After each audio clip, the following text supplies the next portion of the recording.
Field की knowledge होना चाहिए। ग्रुप और फील्ड जब हमें दोनों ध्यान में रहेंगे तो हम वेक्टर स्पेस की चर्चा कर सकते हैं। जब हम ग्रुप की बात करते हैं तो जी एक स्टार एक ऑपरेशन काम करता है और एक इस स्टार को हम बाइनरी ऑपरेशन का नाम देते हैं।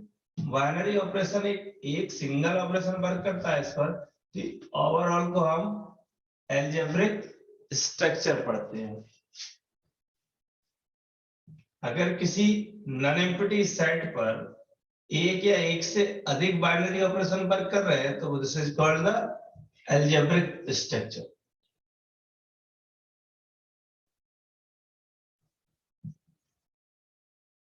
उसके बाद बात की कि इसको ग्रुप का नाम दिया है कि इस this is called group if closure property satisfy हो जाए, एसोसिएटेड सेटिस्फाई हो जाए, तीसरी आइडेंटिटी मिल जाए, चौथी इनवर्स हो जाए। ये चार प्रॉपर्टीज स्टार के रिस्पेक्ट में होना चाहिए तो ये हमारा ग्रुप का निर्माण करेगा। पांचवी प्रॉपर्टी होती है कि यदि कम्यूटेटिव का काम हो जाए तो ये ग्रुप हमारा कैसा हो जाएगा, अबेलियन ग्रुप हो जाएगा। इसी क्रम में अगर फील्ड की चर्चा की तो फील्ड पर तो एक से अधिक ऑपरेशन हो रहे थे, एक से अधिक ऑपरेशन वर्क करते थे और कहते थे अपन कि एफ स्टार फर्स्ट ऑपरेशन इसके रिस्पेक्ट में से ग्रुप होना चाहिए और एफ को डॉट के या सेकंड वाला जो ऑपरेशन है उसके रिस्पेक्ट में भी ग्रुप बनाना चाहिए। ये वाला जो ग्रुप था वो अबेलियन ग्रुप था और ये भी अबेलियन ग्रुप होना चाहिए था, बस सिर्फ जीरो को छोड़ दें, बकाया सभी के लिए ग्रुप का निर्माण कर जाए। मतलब नॉन एम्प्टी नॉन जीरो एलिमेंटों का इनवर्स इसमें मिलना चाहिए। तो ऐसी चर्चा जब की थी तो ये फील्ड की बात हो गई थी। कुछ विशिष्ट एग्जांपल ध्यान में रहे थे कि जैसे कि Z plus R plus C plus Q plus Q root 2 plus ऐसे करके ये सब ग्रुप का निर्माण करते थे। इसके बाद कुछ फील्ड के एग्जांपल ध्यान में रहे थे। क्यू प्लस डॉट फील्ड बनाती है, सी प्लस डॉट फील्ड बनाती है, आर प्लस डॉट फील्ड बनाती है और क्यू रूट पी फील्ड बनाता है। इसी प्रकार से बहुत सारे एग्जांपल भी आपके ध्यान में रहे, गैलोस फील्ड वगैरह के भी एग्जांपल ध्यान में रहे। तो सीधी सी बात है कि वेक्टर स्पेस को समझना है तो पहले फील्ड हमें ध्यान में आना चाहिए और ग्रुप भी पता होना चाहिए।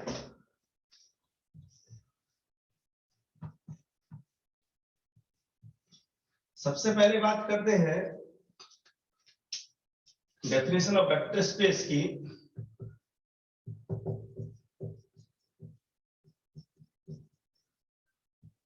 कि let V be a non-empty set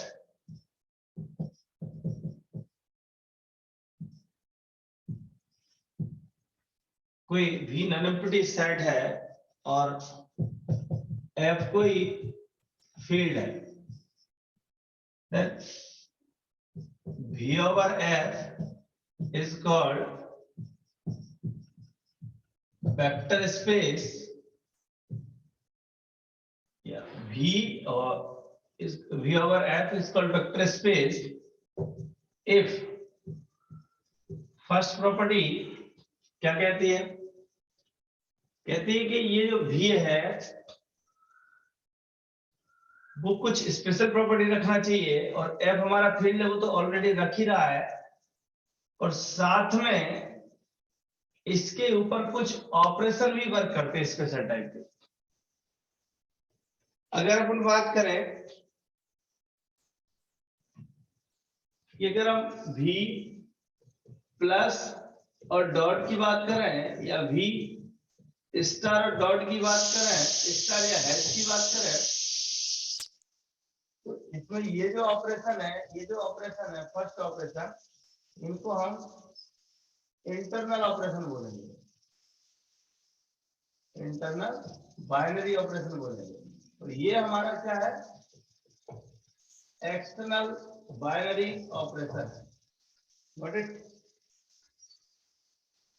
अब इंटरनल और एक्सटर्नल बाइनरी ऑपरेशन से क्या लेना देना है? इंटरनल बाइनरी ऑपरेशन का मतलब होगा कि जो भी मेंबर आप ले रहे हो ऑपरेट करने के बाद उसी के उसी में रहे। और एक्सटर्नल का मतलब क्या है, एक बाहर का मेंबर लेंगे और मल्टीप्लाई करेंगे, लेकिन इंटरनल में आएगा। लाइक समझने का प्रयास करो, दो एलिमेंट ले लिए अल्फा बीटा, मेंबर है आपके भी के, और अल्फा स्टार बीटा कर रहे हैं तब भी भी के मेंबर रहता। लेकिन आज बात कर रहे हैं कि अल्फा एक मेंबर ले लिया भी का और एक ए नाम का व्यक्ति ले लिया अपने किसका, एफ का, फील्ड का। तो ए बाहरी हो गया, ये अंदर का हुआ। ए इंटू अल्फा करने के बाद या ए, ये वाला ऑपरेशन हैज लगाने के बाद किस में जा रहा है, ये भी में। तो this is called external operation और दिस इज इंटरनल। इस टाइप से अपन इनको क्लासिफाइड करके चले और आगे बढ़ते रहे। और ध्यान में ये रखा है कि आगे चल के इसको डॉट मिलेगा तो बोलते हैं कि स्केलर प्रोडक्ट हो गया, ये आपका एडिशन हो जाए। इतनी सी बात हमको ध्यान में रखना है।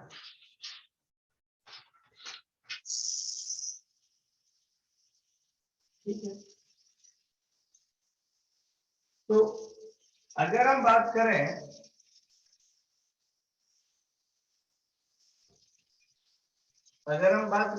इस पर भी इंटरनल और एक्सटर्नल ऑपरेशन डिफाइन है, तो उनके लिए जो इंटरनल ऑपरेशन है हमारा वो क्या है, भी क्रॉस भी से भी पर ही है, क्योंकि दो मेंबर आप ले रहे हो ऑपरेट कर रहे हो तब भी उसी में जा रहा है। और ये जो हैज हमारा है वो क्या है, वो किसी एफ क्रॉस भी से भी में है। अब ध्यान में रहेगा अपन को, अब ये वाली बात बिल्कुल ध्यान में रहेगी कि दो मेंबर उठाना है और उसी में दिखाना है, एक बाहरी और एक अंदर का उठाना है तो अंदर ही रहने वाला है। ऐसा करने वाला, ऐसा कंपोजिशन के साथ काम करने वाला, ऐसे ऑपरेशन के साथ काम करने वाला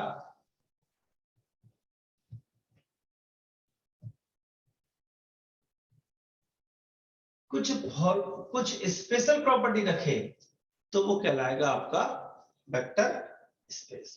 अब स्पेशल क्या है कि आपने कहा सर फर्स्ट ऑपरेशन तो मेरा स्टार है, तो मैंने कहा कि वी स्टार के रिस्पेक्ट में आपको क्या बनाना है, अबेलियन ग्रुप।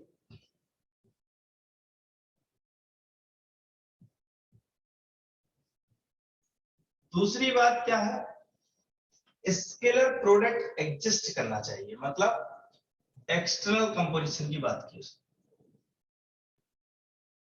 कह रहा for all A belong to F and for all alpha belong to V imply A alpha या A has alpha is a member of V। इसका नाम दे देना स्केलर प्रोडक्ट।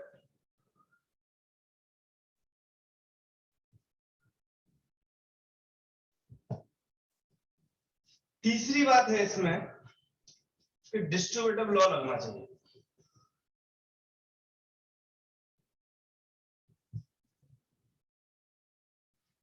ठीक है,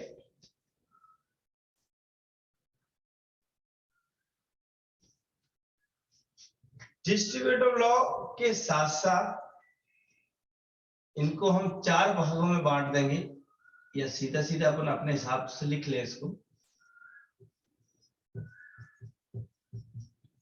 चार भाग वो कौन कौन से थे, एक बार दो वेक्टर का एडिशन हो, आपने कहा अल्फा प्लस बीटा हो और इस पर कोई ए ऑपरेट करा दो तो क्या हो जाएगा, ए अल्फा प्लस ए बीटा। मतलब दो वेक्टर एडिशन पर एक स्केलर को डिस्ट्रीब्यूट किया। अब दो स्केलर पर एक वेक्टर को डिस्ट्रीब्यूट कर दो, ऐसा भी हो सकता है। ठीक है, अब यहां पर अपन वही ऑपरेशन लेके चले जो लेके चल रहा है, तो क्या लेंगे, दो एडिशन जो होगा वो हमारा ये होगा अल्फा बीटा, और इस पर हम ऑपरेट किसको करा रहे हैं, ए को, तो ये हो जाएगा हमारा A has alpha star A has beta. इसी प्रकार से अपन दो लोगों के साथ भी डिस्ट्रीब्यूट कर सकते हैं। ठीक है, दूसरा तरीका ध्यान में आता है कि अल्फा बीटा और ये अपना कोई ए, ऐसे हो सकता है, या इनको उल्टा कर सकते हो आप, ए बी अल्फा ऐसे कर सकते हो, ऐसे भी ले सकते हो कि ए हमारा स्केलर है, बी हमारा स्केलर है, और इन दो स्केलरों पर एक वेक्टर को ऑपरेट करा रहा है अल्फा को। अगर अल्फा कंफ्यूजन कर रहा है तो आप भी ले सकते हो, और ए बी को आप स्केलर, इसलिए ए बी को अपने स्केलर बोला है और अल्फा बीटा को अपन वेक्टर यूज कर रहे हैं।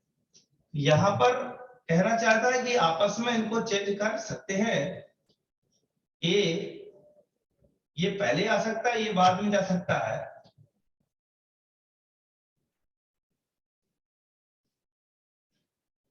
ठीक है,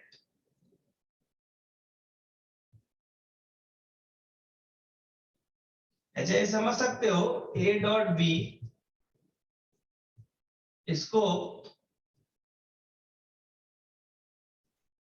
ए डॉट बी को एक्स के साथ ले रहे हैं, नहीं, फिर तीनों को एक साथ लीजिए। ठीक है, इसको बोल सकते हैं ए बी एक्स है, और इसको अपन ए बी एक्स भी लिख सकते हैं, और इसको अपन ए एक्स बी भी लिख सकते हैं, और इसको अपन एक्स ए बी भी लिख सकते हैं। ठीक है, ये कहना चाहता। तो यहां पर क्या हो जाएगा कि अल्फा पहले भी आ सकता है, तो ए अल्फा एंड बीटा ऐसे करके लिखा जा सकता है। For all a comma b belong to f and alpha belong to v। इसी क्रम में अगर और प्रॉपर्टी की बात करें तो ध्यान में आती है कि एक मेंबर होना चाहिए, वन बिलोंग कर रहा है अगर v में f में, वन अगर मेंबर है आपका f का, तो x के साथ अगर हम वन को इधर से, चाहे वन को इधर से ऑपरेट कराए, तो हमेशा क्या आएगा, x ही आएगा। For all x belong to v। जब ऐसा होगा तो अपन ये कहेंगे कि वन इसके लिए वन आइडेंटिटी मेंबर है इस फील्ड का। तो ऐसी छोटी छोटी बातें हैं जिनको अपन ध्यान में रख सकते हैं।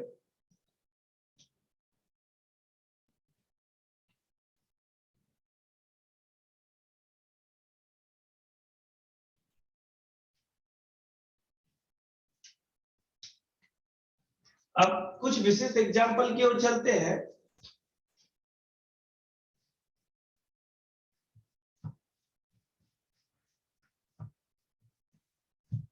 देखिए, ये जो मेंबर हैं, आपने कहा कि alpha beta, alpha is belong to v, imply alpha is called vector, और a belong to f, a is called scalar।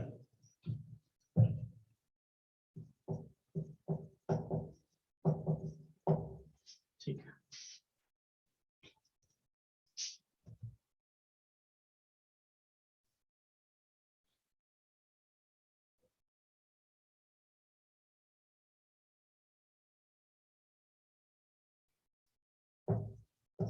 let F is a field, F is a field and F dash is a subfield. F कोई field है, F dash subfield है, तो F over F क्या पढ़ते हैं इसको, F over F dash, ठीक है।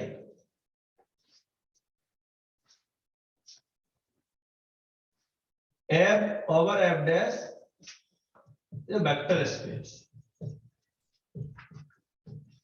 मतलब फील्ड और subfield always make a vector space. अगर F फील्ड है तो दूसरी बात F ओवर F भी वेक्टर स्पेस होता है। तो ये दो बहुत अच्छा तरीका मिल गया कि कोई भी field itself over itself vector space बनाएगा और कोई भी फील्ड अपने सब फील्ड के ओवर वेक्टर स्पेस बनाएगा। F dash over F is never vector space.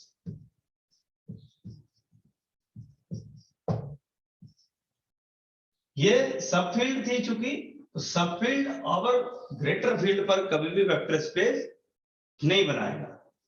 लेकिन ध्यान रखना है, अगर सब फील्ड में अगर यही लिए है आपने, अगर यहां पर वर्ड यूज कर लिया जाए ऐसे तो हो जाएगा।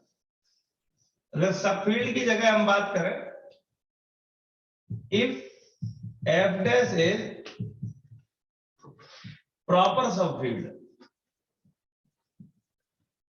अगर F dash हमारी प्रॉपर सब फील्ड हो जाए तो F dash ओवर F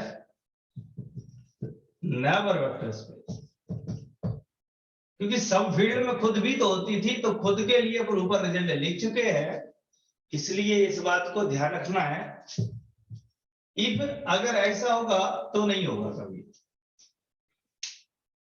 कुछ विशेष एग्जांपल लिख लेते हैं, इनको ध्यान रखना पड़ेगा। आपने कहा सर फील्ड मुझको पता है R Q C Q root P, ठीक है, ZP and so on.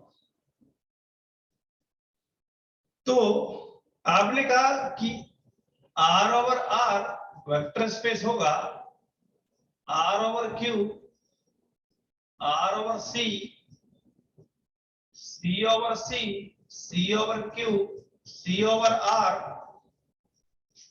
Q root 2 over Q root 2, Q root 2 over Q, Q over Q, Q over Q root 2, तो ऐसे करके चले C ओवर Q रूट 2। बताइए कौन कौन इसमें वेक्टर स्पेस होगा। आपने कहा कि R over R vector space है, बिल्कुल सही बात है, F over F vector space है। R over Q, because these are our field, इसको चेक करने की जरूरत नहीं है। R over Q, yes, Q is a subfield of this, so this is vector space. R over C, C is not a subfield of R, because R is a subfield of C. This is never vector space, because R is a subfield of Q, ये vector space नहीं है। C over C, yes. C over Q, yes. C over R, yes. Q root 2 over Q root 2, yes. Itself over itself, always vector space. Q root 2 over Q, yes. Q is subset of this, is subfield of this, yes. Q over Q, yes. Q over Q root 2. No sir. ये नहीं बनाएगा। क्यों नहीं बनाएगा? क्योंकि ये इसकी super field है, क्योंकि सुपर फील्ड, तो सुपर फील्ड के ओवर हम नहीं बना सकते, सब फील्ड के ओवर बना सकते। C over Q root 2, yes, C is the larger field, right?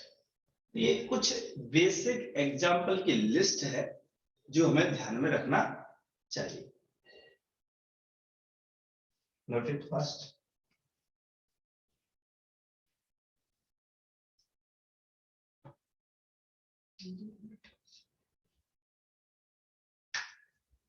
अपने पास 2 मिनट नहीं है, 2 मिनट सिर्फ इस जूम के पास है, अपने पास तो और समय है।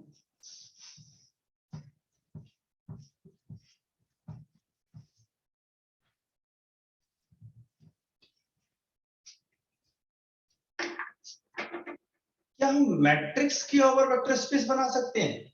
अगर अपन कहें V एक सेट है, इसमें ऐसे A I J आ रहे हैं, M